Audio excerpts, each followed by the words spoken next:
है धंधा करतियां निफल जन्म गवाया सुख दाता मन ना वसाया। कहते धंधा करदियां ते अपना जिहड़ा ये जन्म सी जिहड़ा अमोलक जन्म सी इनू निफलम तस जन्मस्य जावद ब्रह्म न बिंदते सागर संसारस्य गुर प्रसादी तरह के।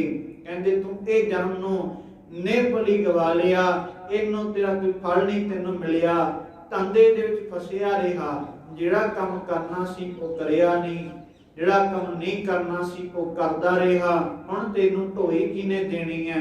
कहंदे ये तैं जन्म हुण गवा लिया, तैं जिहड़ा सुखां दा दाता वो परमात्मा अकाल पुरख वाहिगुरू सी ओनू मन दे विच नहीं तैं वसाउणा कीता। नानक नाम तिना को मिलिया जिनका तुर लिख पाया।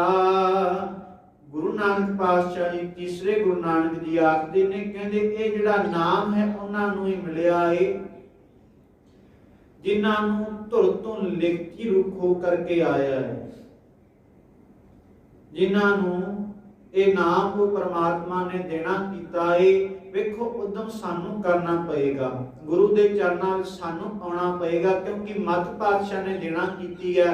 बाकी अगे दी जिहड़ी गल है भी नाम अंदर वस जाएगा, नाम चलन लग पएगा, अठां पैरां दे विच जपण लग जांगे, ये गल अगे वाधदी है।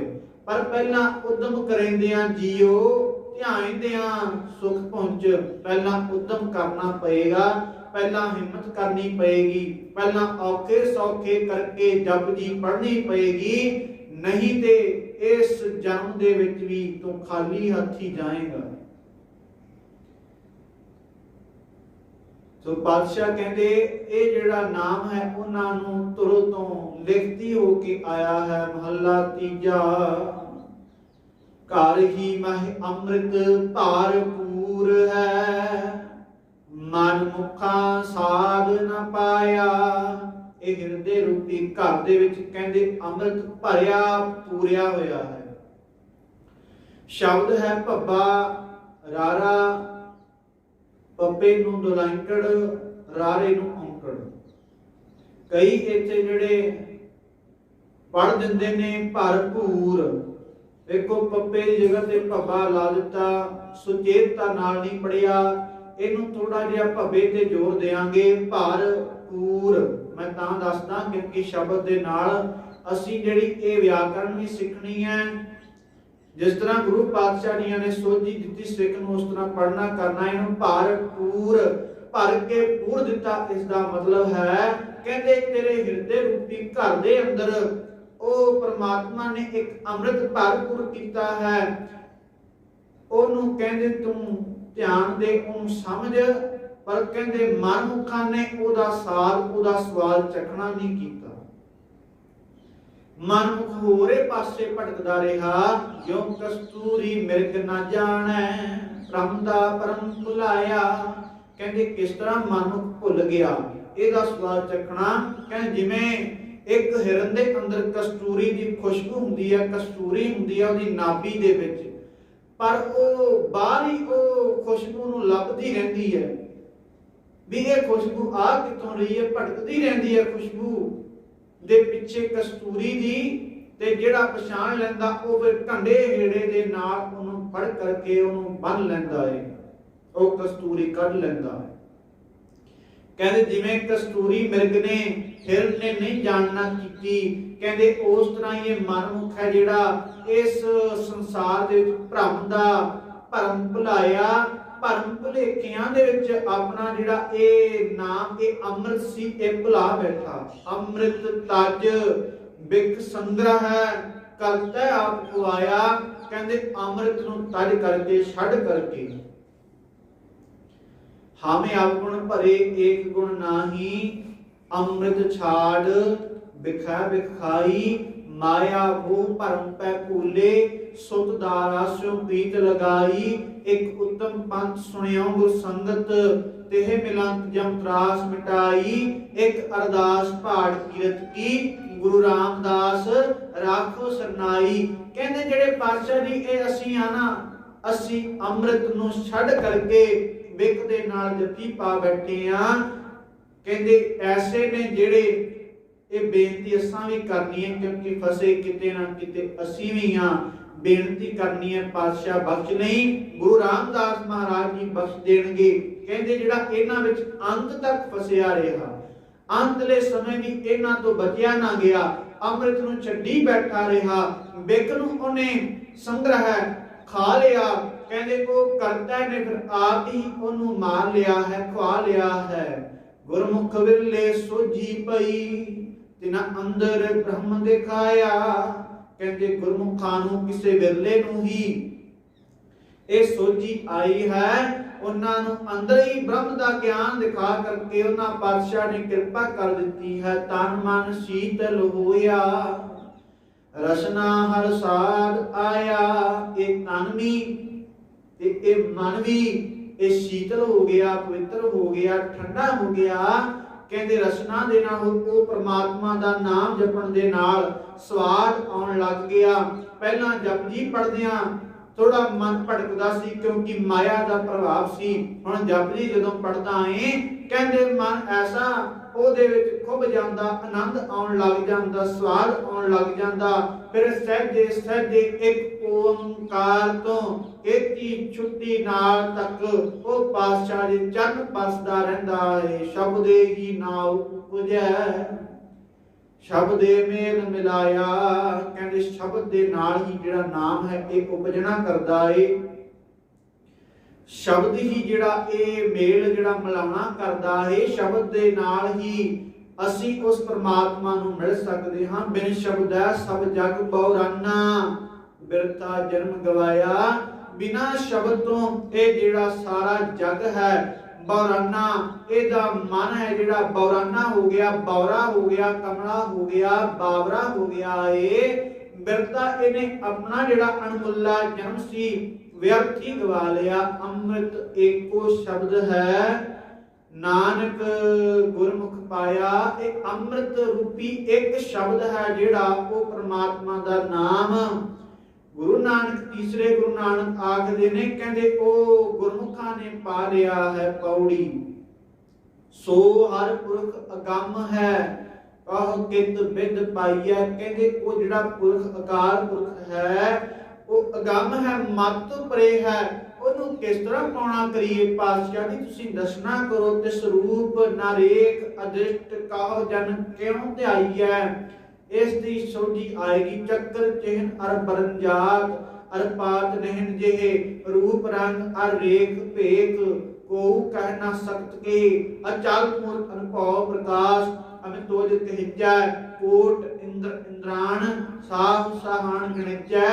ਤੇ ਭਵਨ ਮਹੀਪ ਸੁਰਨਾ ਅਸੁਰ, ਨੇਕ ਨੇਕ ਬੰਤਨ ਕਹਿਤ। ਤਬ ਸਰਬ ਨਾਮ ਕਥੈ ਕਵਨ, ਕਰਮ ਨਾਮ ਬਰਨਤ ਸੁਮਤ।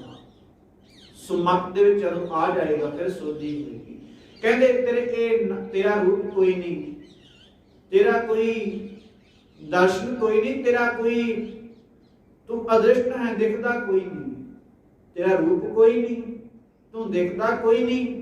ਤੈਨੂੰ ਕਿਸ ਤਰ੍ਹਾਂ ਤੈਨੂੰ ਧਿਆਈਏ, ਤੈਨੂੰ ਪਾਉਣਾ ਕਰੀਏ? ਦਰਸ਼ਨਾ ਕਰੋ। ਨਿਰੰਕਾਰ ਨਿਰੰਜਨ ਹਰ ਅਗਮ, ਕਿਆ ਕਹਿ ਗੁਣ ਗਾਈਐ। ਤੂੰ ਨਿਰੰਕਾਰ ਹੈ, ਬਿਨਾ ਆਕਾਰ ਤੋਂ ਹੈ, ਤੇਰਾ ਕੋਈ ਆਕਾਰ ਨਹੀਂ। ਨਿਰੰਜਨ ਕਾਲ ਤੂ ਰਹਿਤ ਹੈ, ਪਵਿੱਤਰ ਹੈ, ਤੂੰ ਹਰ ਅਗੰਮ ਮਤ ਤੋਂ ਪਰੇ ਹਾਂ। ਤੈਨੂੰ ਕੀ ਕਹਿ ਕੇ ਗਾਉਣਾ ਕਰੀਏ? ਜਿਸ ਆਪ ਬੁਝਾਏ ਆਪ ਸੋ ਹਰ ਮਾਰਗ ਪਾਈਐ। ਕਹਿੰਦੇ ਜਿਹਨੂੰ ਤੂੰ ਆਪ ਬੁਝਾਉਣਾ ਕਰਦਾ ਹੈ ਉਹੀ ਜਿਹੜਾ ਇਹ ਮਾਰਗ ਹੈ, ਪੈਂਡਾ ਹੈ, ਵਿਕੜਾ ਪੈਂਡਾ, ਉਹੀ ਜਿਹੜਾ ਪਾਉਣਾ ਕਰਦਾ ਹੈ। ਜਿਹਨੂੰ ਤੂੰ ਸੋਝੀ ਬਖਸ਼ ਦਿਨਾ ਹੈ। ਗੁਰ ਪੂਰਾ ਵੇਖਾਲਿਆ, ਗੁਰ ਸੇਵਾ ਪਾਈਐ। ਤੇ ਪੂਰੇ ਗੁਰੂ ਨੇ ਇਹ ਸੋਝੀ ਬਖਸ਼ੀ ਹੈ। ਕਹਿੰਦੇ ਗੁਰੂ ਦੀ ਸੇਵਾ ਕਰਨਾ ਕਰ, ਜਿਹੜਾ ਆਪ ਮੁਕਤ ਕਰੈ ਸੰਸਾਰ। ਨਾਨਕ ਤੇ ਜਨ ਕਾ ਸਦਾ ਨਮਸਕਾਰ। ਐਸੇ ਜਨ ਦੇ, ਐਸੇ ਉਹ ਅਕਾਲ ਪੁਰਖ ਦਾ ਜਿਹੜਾ ਰੂਪ ਹੈ, ਨਿਰਗੁਣ ਰੂਪ, ਉਸ ਨੂੰ ਧਿਆਉਣਾ ਕਰ। ਉਸ ਦੀ ਸੇਵਾ, ਉਹਦੀ ਟਹਿਲ ਸੇਵਾ ਕਰਨਾ ਕਰ, ਕਮਾਈ ਕਰਨਾ ਕਰ। ਕਹਿੰਦੇ ਫਿਰ ਉਹ ਜਿਹੜਾ ਪਰਮਾਤਮਾ ਅਕਾਲ ਪੁਰਖ ਦਾ ਜਿਹੜਾ ਨਾਮ ਹੈ ਉਸ ਦੀ ਸੋਝੀ ਆ ਜਾਏਗੀ, ਉਹ ਨਾਮ ਅੰਦਰ ਵਸ ਜਾਏਗਾ, ਉਹ ਤੋਂ ਹੀਣੇ ਨਹੀਂ ਰਹਾਂਗੇ। ਫਿਰ ਅੰਮ੍ਰਿਤ ਨੂੰ ਛੱਡਾਂਗੇ ਨਹੀਂ, ਅੰਮ੍ਰਿਤ ਨੂੰ ਘੁੱਟ ਕੇ ਜੱਫੀ ਪਾਵਾਂਗੇ ਤੇ ਜਿਹੜਾ ਬਿਖ ਹੈ, ਜ਼ਹਿਰ ਹੈ, ਉਹਨੂੰ ਛੱਡ ਕਰਕੇ ਜਾਵਾਂਗੇ ਤੇ ਇਸ ਜੀਵਨ ਦੇ ਵਿੱਚ ਸਫਲ ਹੋ ਜਾਵਾਂਗੇ। ਸਾਡਾ ਆਇਆ ਸਫਲ ਹੋ ਜਾਏਗਾ, ਸਾਡਾ ਹਰੇਕ ਕੰਮ ਕੀਤਾ ਸਫਲ ਹੋਏਗਾ, ਸਾਡਾ ਇੱਥੋਂ ਜਾਣਾ ਵੀ ਸਫਲ ਹੋਏਗਾ। ਪਾਤਸ਼ਾਹ ਦੀ ਕਿਰਪਾ ਕਰਨ ਜੋ ਇਹ ਸ਼ਹੀਦੀ ਦਿਹਾੜੇ ਚੱਲ ਰਹੇ ਨੇ, ਸ਼ਹੀਦਾਂ ਨੂੰ ਵੀ ਯਾਦ ਕਰੀਏ। ਪਾਤਸ਼ਾਹ ਕਿਸ ਤਰ੍ਹਾਂ ਦੇ ਤੇਰੇ ਸਿੱਖ ਹੋਣੇ ਚਾਹੀਦੇ ਨੇ, ਕਿਸ ਤਰ੍ਹਾਂ ਦਾ ਉਹਨਾਂ ਦਾ ਜੀਵਨ ਹੋਣਾ ਚਾਹੀਦਾ, ਕਿਸ ਤਰ੍ਹਾਂ ਦਾ ਅਡੋਲ ਹਿਰਦਾ ਹੋਣਾ ਚਾਹੀਦਾ ਹੈ। ਇਹ ਸਾਰੀਆਂ ਗੱਲਾਂ ਨੂੰ ਸਮਝਣਾ ਕਰਨਾ ਹੈ।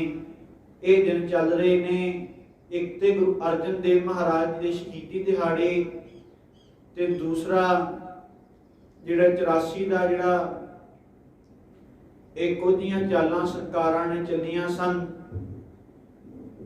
ਜਿਹੜੀ ਕਿ ਝੂਠੀ ਸਰਕਾਰ ਹੈ, ਉਹਨੇ ਚਾਲਾਂ ਚੱਲੀਆਂ ਸਨ ਵੀ ਜਿਹੜਾ ਇਹ ਗੁਰੂ ਦੇ ਘਰ ਦੇ ਉਹਨਾਂ 35-40 ਸਿੱਖਾਂ ਨੂੰ ਫੜਨ ਵਾਸਤੇ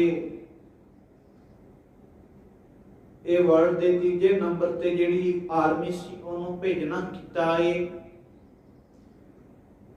ਪਰਸੋਂ ਦੇ ਦਿਨ ਸਿੰਘਾਂ ਨੇ ਸ਼ਹੀਦੀਆਂ ਪਾਉਣੀਆਂ ਸ਼ੁਰੂ ਕੀਤੀਆਂ। ਗੁਰੂ ਦੇ ਦਰ ਦੀ ਜਿਹੜੀ ਬੇਅਦਬੀ ਕਰਨ ਆਏ ਉਹਨਾਂ ਨੂੰ ਗੱਡੀ ਚਾੜਨਾ ਇਹਨਾਂ ਸ਼ੁਰੂ ਕੀਤਾ। ਮਨ ਅਡੋਲ ਸੀ ਕਿਉਂਕਿ ਇਹਨਾਂ ਰੋਜ਼ਾਨਾ ਜਪਜੀ ਦੇ ਪਾਠ ਕਰਦੇ ਸਨ, ਇਹ ਰੋਜ਼ਾਨਾ ਜਾਪ ਸਾਹਿਬ ਪੜ੍ਹਦੇ ਸਨ, ਇਹ ਆਨੰਦ ਰੂਪ ਜਿਹੜੀ ਬਾਣੀ ਕੋ ਪੜ੍ਹ ਕਰਕੇ ਸੁਖਮਨੀ ਸਾਹਿਬ ਦੇ ਜਾਪ ਕਰਦੇ ਸਨ, ਵਾਹਿਗੁਰੂ ਵਾਹਿਗੁਰੂ ਦਾ ਸਿਮਰਨ ਕਰਦੇ ਸਨ। ਮਨ ਅਡੋਲ ਸੀ, ਗੁਰੂ ਤੇ ਨਿਸ਼ਚਾ ਸੀ, ਗੁਰੂ ਸਮਰੱਥ ਹੈ, ਗੁਰੂ ਪੂਰਾ ਹੈ। 1 ਤਰੀਕ ਤੋਂ ਇਹਨਾਂ 28 ਤਰੀਕ ਤੋਂ ਜਿਹੜੀ ਆਲੇ ਦਾਲੇ ਆਰਮੀ ਨੇ ਘੇਰਾ ਪਾਉਣਾ ਸ਼ੁਰੂ ਕੀਤਾ। 29 30 31 1 2 3 ਅੱਜ ਦੇ ਦਿਨ ਕੀ ਹੈ? ਅੱਜ ਇਹਨਾਂ ਵਾਰਨਿੰਗਾਂ ਦੇਣੀਆਂ ਸ਼ੁਰੂ ਕਰ ਦਿੱਤੀਆਂ ਵੀ ਤੁਸੀਂ ਆਓ, ਨਹੀਂ ਅਸੀਂ ਹੋਰ ਵੀ ਨੁਕਸਾਨ ਕਰਾਂਗੇ। ਨੁਕਸਾਨ ਤੇ ਇਹਨਾਂ ਜਿਹੜਾ ਕੀਤਾ ਕਰਨਾ ਸ਼ੁਰੂ ਕੀਤਾ ਹੀ ਹੈ। ਟੈਂਕ ਅੰਦਰ ਵਾੜਨੇ ਇਹਨਾਂ ਸ਼ੁਰੂ ਕੀਤੇ ਸਨ ਵੀ ਸਾਡਾ ਕਿਤੇ ਵਾਰ ਚੱਲ ਜਾਏ, ਅਸੀਂ ਜਾ ਕਰਕੇ ਜਿਹੜੇ ਅੰਦਰ ਸਾਰਿਆਂ ਨੂੰ ਮਾਰ ਕਰਕੇ ਅਸੀਂ ਆਖੀਏ ਵੀ ਅਸੀਂ ਜਿੱਤ ਹਾਸਲ ਕਰ ਲਈ ਹੈ। ਵੇਖੋ ਕੈਸੇ ਨੇ ਇਹ ਆਪਣੇ ਬੰਦਿਆਂ ਨੂੰ ਮਾਰੀ ਜਾਂਦੇ ਨੇ। ਸਾਡਾ ਸੁਭਾਅ ਤੇ ਐਸਾ ਸੀ ਵੀ ਬਗਾਨੇ ਨੂੰ ਵੀ ਗਲ ਦੇ ਨਾਲ ਲਾ ਕਰਕੇ ਆਖਣਾ। ਮਹਾਰਾਜਾ ਰਣਜੀਤ ਸਿੰਘ ਦੇ ਸਮੇਂ ਕਹਿੰਦੇ ਮਹਾਰਾਜਾ ਰਣਜੀਤ ਸਿੰਘ ਇੱਕ ਵਾਰ ਰਾਤ ਨੂੰ ਕੀ ਹੋਇਆ, ਕਹਿੰਦੇ ਉਹ ਰੋਜ਼ਾਨਾ ਆਪਣੇ ਰਾਜ ਦੇ ਵਿੱਚ ਭੇਸ ਬਦਲ ਕੇ ਜਾਂ ਆਪਣੇ ਰਾਜ ਵਾਲੇ ਵਸਤਰ ਛੱਡ ਕਰਕੇ ਹੋਰ ਵਸਤਰ ਪਹਿਨ ਕਰਕੇ ਸਿੰਪਲ ਜਿਹੇ ਸਾਦੇ ਜਿਹੇ ਲਿਬਾਸ ਦੇ ਵਿੱਚ ਜਾਂਦੇ ਸਨ ਤੇ ਵੇਖਦੇ ਸਨ ਵੀ ਮੇਰੇ ਜਿਹੜੇ ਰਾਜ ਦੇ ਵਿੱਚ ਕੀ ਚੱਲ ਰਿਹਾ ਹੈ। ਸਿੱਖ ਰਾਜ ਦੀ ਗੱਲ ਕਰ ਰਹੇ ਹਾਂ, ਜਿਨ੍ਹਾਂ ਨੂੰ ਇਹ ਆਖਦੇ ਨੇ ਵੀ ਤੁਸੀਂ ਰਾਜ ਕਿਉਂ ਮੰਗ ਰਹੇ ਹੋ, ਤੁਸੀਂ ਖਾਲਿਸਤਾਨੀ ਹੋ, ਤੁਸੀਂ ਅੱਤਵਾਦੀ ਹੋ, ਆਤੰਕਵਾਦੀ ਹੋ। ਕਹਿੰਦੇ ਉਹ ਮਹਾਰਾਜਾ ਰਣਜੀਤ ਸਿੰਘ ਆਪਣਾ ਲਿਬਾਸ ਬਦਲ ਕਰਕੇ ਇੱਕ ਆਪਣੇ ਰਾਜ ਦੇ ਵਿੱਚ ਘੁੰਮ ਫਿਰ ਰਿਹਾ ਏ। ਕਹਿੰਦੇ ਘੁੰਮਦਿਆਂ ਫਿਰਦਿਆਂ ਕੀ ਹੁੰਦਾ ਏ, ਕੁੱਲੀ ਦੇ ਕੋਲ ਖੜ ਜਾਂਦਾ ਏ। ਉਹ ਕੁੱਲੀ ਸੀ ਕਿਸੇ ਮੁਸਲਮਾਨ ਭਾਈ ਦੀ। ਜਦੋਂ ਉਹ ਸੁਣਦਾ ਏ, ਉਹ ਮੁਸਲਮਾਨ ਫਰਿਆਦ ਕਰ ਲਿਆ ਉੱਚੀ ਉੱਚੀ, ਕਹਿੰਦੇ ਮੈਂ ਕੁਰਾਨ ਹੱਥ ਦੇ ਨਾਲ, ਇਹ ਪਾਕੇ ਕੁਰਾਨ ਹੱਥ ਦੇ ਨਾਲ ਲਿਖਣਾ ਕੀਤੀ ਹੈ ਤੇ ਜੇਕਰ ਕੋਈ ਮੁਸਲਮਾਨ ਰਾਜਾ ਹੁੰਦਾ ਮੈਨੂੰ ਇਹਦੇ ਵੱਡੇ ਮੈਨੂੰ ਬਹੁਤ ਉਹਨੇ ਸਨਮਾਨ ਕਰਨਾ ਸੀ, ਮੇਰਾ ਆਦਰ ਸਤਿਕਾਰ ਇਸ ਜਗ ਤੇ ਵਧਣਾ ਸੀ। ਹੁਣ ਬੈਠਾ ਹੀ ਕੋਈ ਹੋਰ ਧਰਮ ਦਾ ਏ ਤੇ ਮੈਂ ਉਹਦੇ ਕੋ ਕੀ ਕਹਾਂ, ਉਹ ਮੇਰੇ ਇਸ ਧਾਰਮਿਕ ਗ੍ਰੰਥ ਨੂੰ, ਇਹ ਪਾਕੇ ਕੁਰਾਨ ਨੂੰ ਕਿਤੇ ਬੇਇੱਜ਼ਤ ਨਾ ਕਰੇ। ਮੈਂ ਉਹਦੇ ਕੋ ਕਿਹੜਾ ਮੂੰਹ ਲੈ ਕਰਕੇ ਜਾਵਾਂ? ਜੇ ਮੁਸਲਮਾਨ ਹੁੰਦਾ ਤੇ ਮੈਂ ਉਹਦੇ ਕੋ ਜਾਣਾ ਸੀ, ਉਹਨੇ ਮੈਨੂੰ ਬੜੀ ਦੌਲਤ ਧਨ ਦੇਣਾ ਸੀ, ਮੇਰਾ ਸਤਿਕਾਰ ਕਰਨਾ ਸੀ। ਮਹਾਰਾਜਾ ਰਣਜੀਤ ਸਿੰਘ ਨੂੰ ਸਿੱਖ ਰਾਜ ਦੀ ਗੱਲ ਕਰ ਰਹੇ ਹਾਂ। ਮਹਾਰਾਜਾ ਰਣਜੀਤ ਸਿੰਘ ਨੇ ਵਿਤਕਰਾ ਨਹੀਂ ਕੀਤਾ। ਉਹਨੇ ਅਗਲੇ ਦਿਨ ਉਹ ਉੱਥੋਂ ਚਲਾ ਜਾਂਦਾ ਨਿਰਾਸ਼ਤਾ ਲੈ ਕੇ ਵੀ ਇਹ ਕੀ ਚੱਲ ਰਿਹਾ ਹੈ ਮੇਰੇ ਰਾਜ ਦੇ ਵਿੱਚ, ਵੀ ਅਸੀਂ ਤੇ ਸਾਰਿਆਂ ਨੂੰ ਇੱਕ ਬਰਾਬਰ ਸਮਝਦੇ ਹਾਂ, ਇਹ ਵੱਖਰਾ ਕਰਕੇ ਜਾਣਦਾ। ਇਹਨੂੰ ਕੱਲ ਨੂੰ ਦੱਸਾਂਗੇ ਵੀ ਕਿਸ ਤਰ੍ਹਾਂ ਅਸੀਂ ਸਾਰਿਆਂ ਨੂੰ ਹਿੱਕ ਦੇ ਨਾਲ ਲਾਉਣਾ ਜਾਣਦੇ ਹਾਂ, ਅਸੀਂ ਕਿਸੇ ਨਾਲ ਵਿਤਕਰਾ ਨਹੀਂ ਕਰਦੇ। ਸਿੱਖ ਰਾਜ ਦੀ ਗੱਲ ਹੈ। ਮਹਾਰਾਜਾ ਰਣਜੀਤ ਸਿੰਘ ਨੇ ਢੰਡੋਰਾ ਪਟਵਾਇਆ ਵੀ ਅਸੀਂ ਜਿਹੜੇ ਇੱਕ ਗ੍ਰੰਥ ਦੀ ਆਪ ਨੂੰ ਸਭ ਨੂੰ ਦੱਸਣਾ ਕਰਨਾ ਹੈ। ਕਹਿੰਦੇ ਉਹਨਾਂ ਮਹਾਰਾਜਾ ਰਣਜੀਤ ਸਿੰਘ ਨੇ ਕੀ ਕੀਤਾ, ਇਸ ਮੁਸਲਮਾਨ ਫਕੀਰ ਦੇ ਘਰ ਸੁਨੇਹਾ ਭੇਜਿਆ ਵੀ ਤੁਸੀਂ ਆਪਣਾ ਪਾਕੀ ਕੁਰਾਨ ਜਿਹੜਾ ਤੁਸੀਂ ਲਿਖਣਾ ਕੀਤਾ ਸਾਡੇ ਦਰਬਾਰ ਦੇ ਵਿੱਚ ਆ ਕਰਕੇ ਪੇਸ਼ ਕਰੋ। ਤੇ ਬਕਾਇਦਾ ਇੱਕ ਪਾਲਕੀ ਭੇਜੀ ਗਈ ਵੀ ਸਤਿਕਾਰ ਸਹਿਤ ਬੜੇ ਧਿਆਨ ਦੇ ਨਾਲ ਤੁਸੀਂ ਲੈ ਕਰਕੇ ਇਹ ਪਾਕੀ ਕੁਰਾਨ ਲੈ ਕਰਕੇ ਆਉਣਾ ਹੈ। ਤੇ ਉਹ ਮੁਸਲਮਾਨ ਫਕੀਰ ਵੇਖ ਲਿਆ ਵੀ ਮੈਂ ਤੇ ਇਹਨਾਂ ਨੂੰ ਵੱਖਰਾ ਸਮਝਦਾ ਸੀ, ਪਰ ਇਹ ਤੇ ਹੈ ਤੇ ਸਾਡੇ ਭਰਾ ਨੇ ਵੀ ਸਾਡੇ ਗ੍ਰੰਥ ਨੂੰ ਵੀ ਇਹ ਆਪਣਾ ਹੀ ਕਰਕੇ ਜਾਣਦੇ ਨੇ, ਵਿਤਕਰਾ ਨਹੀਂ ਕਰਦੇ। ਹਾਂ ਵਿਚਾਰਕ ਮਤ ਵੱਖਰੀ ਹੋ ਸਕਦੀ ਹੈ, ਪਰ ਮਤ ਦੇ ਕਰਕੇ ਅਸੀਂ ਕਿਸੇ ਲੋਕਾਈ ਨੂੰ ਕਿਸੇ ਇਨਸਾਨੀਅਤ ਨੂੰ ਦੁੱਖ ਨਹੀਂ ਜੇ ਪਹੁੰਚਾਉਂਦੇ। ਇਹ ਗੱਲ ਉਹ ਰਾਜਾ ਰਣਜੀਤ ਸਿੰਘ ਨੇ ਦੱਸ ਦਿੱਤੀ ਤੇ ਬੜੀ ਸਤਿਕਾਰ ਦੇ ਨਾਲ ਉਹਨੂੰ ਸੋਨੇ ਦੀਆਂ ਮੋਹਰਾਂ ਵੀ ਦੇਣੀਆਂ ਕੀਤੀਆਂ, ਦਰਬਾਰ ਦੇ ਵਿੱਚ ਪੇਸ਼ ਕੀਤਾ ਵੀ ਇਹਨਾਂ ਬੜੇ ਪਿਆਰ ਦੇ ਨਾਲ ਇਹ ਪਾਕੇ ਕੁਰਾਨ ਜਿਹੜੀ ਆਪਣੇ ਹਸਤ ਕਮਲਾਂ ਦੇ ਨਾਲ ਲਿਖਣਾ ਕੀਤੀ ਹੈ, ਬੜਾ ਸਤਿਕਾਰ ਕੀਤਾ। ਆਦ ਉੱਠ ਕਰਕੇ ਉੱਥੇ ਕਹਿੰਦੇ ਉਸ ਪਾਕੇ ਕੁਰਾਨ ਦਾ ਸਤਿਕਾਰ ਕੀਤਾ ਏ। ਕਹਿੰਦੇ ਇਹ ਹੈ ਸਿੱਖ ਰਾਜ, ਪਰ ਇਹ ਸਾਡੇ ਉੱਤੇ ਹੀ ਹਮਲੇ ਕਰ ਰਹੇ ਨੇ, ਸਾਡੇ ਉੱਤੇ ਹੀ ਇਹ ਗੋਲੇ ਦਾਗ ਰਹੇ ਨੇ, ਇਹ ਗੋਲੀਆਂ ਚਲਾ ਰਹੇ ਨੇ। ਪਰ ਗੁਰੂ ਪਾਤਸ਼ਾਹ ਨੇ ਸਾਨੂੰ ਇੱਕ ਗੱਲ ਦੱਸੀ ਹੈ, ਫਰੀਦਾ ਪੁਰੀਦਾ ਭਲਾ ਕਰ, ਗੁੱਸਾ ਮਨ ਨਾ ਹਟਾਏ, ਦੇਹੀ ਰੋਗ ਨਾ ਲੱਗੀ, ਪੱਲਾ ਸਭ ਕੁਝ ਪਾਏ, ਪਰ ਤੁਸੀਂ ਸਾਡੇ ਤੇ ਗੋਲੇ ਦਾਗੋ, ਅਸੀਂ ਤਾਂ ਵੀ ਤੁਹਾਨੂੰ ਠੰਡੇ ਜਲ ਛਕਾਵਾਂਗੇ। ਤੁਸੀਂ ਸਾਡੇ ਤੇ ਗੋਲੀਆਂ ਵਰਸਾਓ, ਅਸੀਂ ਤਾਂ ਵੀ ਤੁਹਾਨੂੰ ਪ੍ਰਸ਼ਾਦਾ ਲੰਗਰ ਛਕਾਵਾਂਗੇ। ਤੁਸੀਂ ਸਾਨੂੰ ਮਾਰ ਨਾ ਕਰੋ, ਅਸੀਂ ਤਾਂ ਵੀ ਤੁਹਾਡੇ ਜਦੋਂ ਸਾਡੇ ਘਰ ਆਓਗੇ ਤੁਹਾਨੂੰ ਪ੍ਰਸ਼ਾਦਾ ਤੁਹਾਡੀ ਟਹਿਲ ਸੇਵਾ ਕਰਨਾ ਕਰਾਂਗੇ। ਕਿਉਂਕਿ ਸਾਡੇ ਗੁਰੂ ਨੇ ਜੇ ਕੋਈ ਆਇਆ ਚੜ ਕੇ ਤਾਂ ਉਹਨੂੰ ਛੱਡਣਾ ਨਹੀਂ, ਪਰ ਜੋ ਸ਼ਰਨ ਵਿੱਚ ਆ ਗਿਆ ਉਹਦੀ ਸੇਵਾ ਕਰਨੀ ਹੈ। ਤੁਸੀਂ ਸਾਨੂੰ ਮਾਰਨਾ ਕਰੋਗੇ, ਪਰ ਸਾਡੇ ਗੁਰੂ ਨੇ ਸਿਖਾਇਆ ਵੀ ਕੋਈ ਗੱਲ ਨਹੀਂ, ਇਹਨਾਂ ਦਾ ਸੁਭਾਅ ਹੀ ਇਹ ਹੈ, ਪਰ ਜੇ ਚੜ ਕੇ ਆਏ ਹੋ ਤਾਂ ਸੁੱਕੇ ਤੁਹਾਨੂੰ ਅਸੀਂ ਵੀ ਨਹੀਂ ਜਾਣ ਦਿੰਦੇ। ਇਹ ਗੱਲ ਤੁਸੀਂ ਆਪਣੇ ਲੜ ਬੰਨ ਲਿਓ। ਕਹਿੰਦੇ ਇਹ ਫੌਜਾਂ ਹਿੰਦੁਸਤਾਨ ਦੀਆਂ ਉੱਥੇ ਆਈਆਂ, ਬਿਹਾਰ ਰੈਜੀਮੈਂਟ ਇੱਕ ਹੋਰ ਰੈਜੀਮੈਂਟ ਵੱਖਰੀ, ਪੰਜਾਬ ਰੈਜੀਮੈਂਟ ਨਹੀਂ, ਕਿਉਂਕਿ ਪੰਜਾਬ ਦੇ ਸਿੱਖਾਂ ਨੇ ਜਿਹੜਾ ਇਹ ਅੰਦੋਲਨ ਕੀਤਾ ਸੀ ਭੱਜ ਕੇ ਨਹੀਂ, ਬਾਗੀ ਹੋ ਕਰਕੇ ਜਿਹੜੀਆਂ ਇਹ ਰੈਜੀਮੈਂਟਾਂ ਕਾਫੀ, ਇੱਕ 11 ਸਿੱਖ ਰੈਜੀਮੈਂਟ ਦਾ ਜ਼ਿਕਰ ਆਉਂਦਾ, ਹੋਰ ਇਸ ਤਰ੍ਹਾਂ ਕਾਫੀ ਰੈਜੀਮੈਂਟ ਸਨ ਜਿਹੜੀਆਂ ਉਸ ਸਮੇਂ ਬਾਗੀ ਹੋ ਕਰਕੇ ਆ ਗਈਆਂ ਵੀ ਤੁਸੀਂ ਅਸੀਂ ਤੁਹਾਡੇ ਵਾਸਤੇ ਜਾਨਾਂ ਡਾਈ ਬੈਠੇ ਆ ਬਾਰਡਰਾਂ ਤੇ, ਤੁਸੀਂ ਸਾਡੇ ਹੀ ਧਾਰਮਿਕ ਸਥਾਨ ਤੇ ਹਮਲੇ ਕਰਦੇ ਹੋ। ਜੇ ਕਿਸੇ ਨੂੰ ਫੜਨਾ ਸੀ, ਜੇ ਭਿੰਡਰਾਂ ਵਾਲੇ ਸੰਤਾਂ ਨੂੰ ਹੀ ਉਹ 35 ਜਿਹੜੇ 40 ਸਿੱਖ ਸੀ ਉਹਨਾਂ ਨੂੰ ਫੜਨਾ ਸੀ, ਕੋਈ ਹੋਰ ਰਾਹ ਅਪਣਾ ਲੈਂਦੇ, ਪਰ ਤੁਸੀਂ ਕਿਉਂ ਇਹ ਕੋਝੀ ਚਾਲ ਚੱਲੀ ਹੈ, ਸਾਡੇ ਹਿਰਦੇ ਬਲੂੰਦਰ ਦਿੱਤੇ ਤੁਸੀਂ, ਇਹ ਬਹੁਤ ਮਾੜਾ ਕੀਤਾ। ਕਈ ਫੌਜੀ ਸਿੱਖ ਵੀਰ ਸੀ ਜਿਹੜੇ ਉਹ ਇਹਨਾਂ ਸਰਕਾਰਾਂ ਦੇ ਲੱਤ ਮਾਰ ਕੇ ਉਹ ਨੌਕਰੀਆਂ ਛੱਡ ਕਰਕੇ ਆ ਗਏ, ਬਾਗੀ ਹੋ ਗਏ।